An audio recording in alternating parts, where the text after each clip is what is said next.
Hello there, I'm Dr. Matt Panetti. I'm a neurostructural chiropractor here in Denver, Colorado. And today I want to chat a little bit about bulging discs in the neck. I'm going to give you 3 exercises to help with a bulging or a herniated disc or disc injury occurring in the cervical spine, or also known as the neck. Now, I think there's a couple things to understand about this situation because it's typically very uncomfortable, very painful, before I get into what you can do to help reduce and eliminate it. Now, the stuff that I'm going to give you today is possibility of increasing your pain is there. So if you do feel like you're doing this and all of a sudden you get discomfort or pain, stop and consult with your healthcare provider that's helping you manage this case. If you don't have somebody helping manage you the case, you go below into the comments and ask your question there or ask for help there, and I'm happy to assist if possible. But to start, one of the things to understand about your spine is you've got these nerves that come out from every single level. And we've got, this is considered your neck here, your cervical spine. These nerves run from your neck out to the periphery, through your shoulders, into your arms, hands, and fingers, through your chest, through your upper back. They run everywhere through that. And so if we've got any disc bulge or herniation here, pinching the nerve or causing problems there, then you're typically going to experience symptoms throughout the body. Now, as pain reduces or as this situation gets better, the way that you'll know is through a concept we call centralization, where the pain that might have been getting down in your fingers, all of a sudden it starts to creep its way back up towards the middle of your spine. As it gets more centralized, that's a good sign. It means you're healing. Even if the exercise could be possibly causing you discomfort in your neck, if the outer symptoms are reducing, that's a good sign. It means your body is healing. Again, if there's too much pain or if there's pain and the symptoms aren't improving outside in the hands and the fingers and the elbow and the shoulder, again, consult with your healthcare provider and talk to them about your specific case. Now, a couple things to understand about your neck. There should be a nice curve in it. The curve is there to distribute your head weight. Your head weighs like a bowling ball. So essentially, that's what it is sitting up here. And if you've got a curve there, it's distributing that weight evenly, which is a good thing. Unfortunately, most people are showing up, at least in our practice, without this neck curve, where their neck has gone straight forward.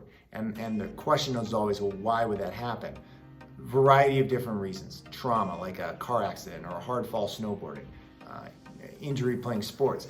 But more importantly, more common is work, computer work, cell phone, looking down. This hunched over position, this rounded posture, it essentially drives your neck forward and you start to lose that curve in your neck. And the reason that's a problem for you guys suffering with disc injuries is when your head's forward like this, you lose a lot of the range of motion. It's hard to lift your head up and forward.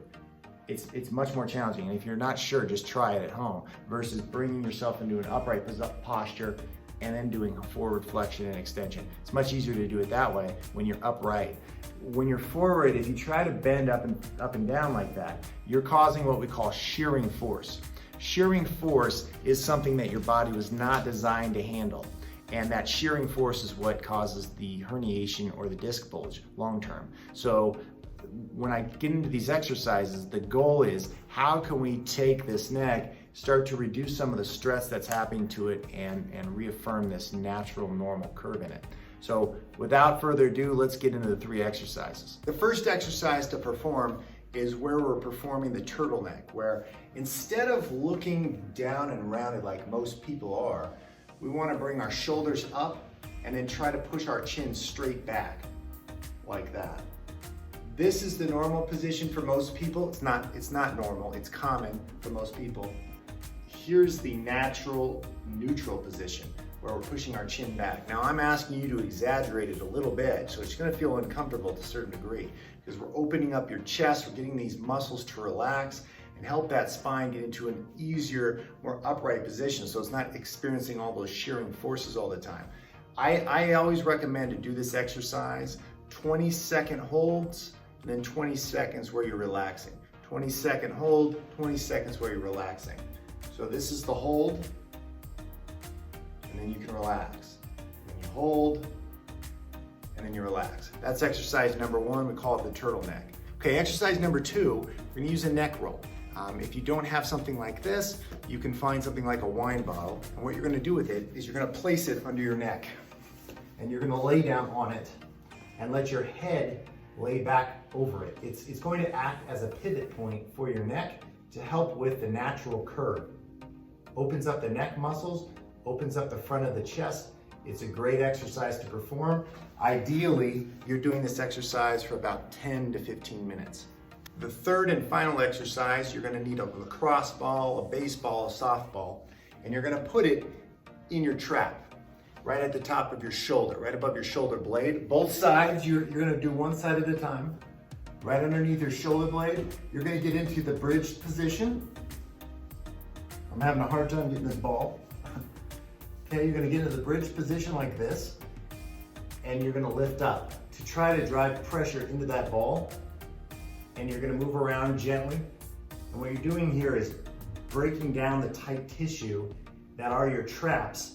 As your head is held forward in position like this all day, that muscle gets really tight and angry, and the only way to help release it is to break it down and use this ball as your tool. Take as much time as needed to break down that tight tissue. Hope you found this video valuable. If you need help, again, go below the comments, into the comments and type your question. I'm happy to help if possible, and I will talk to you guys on the next video.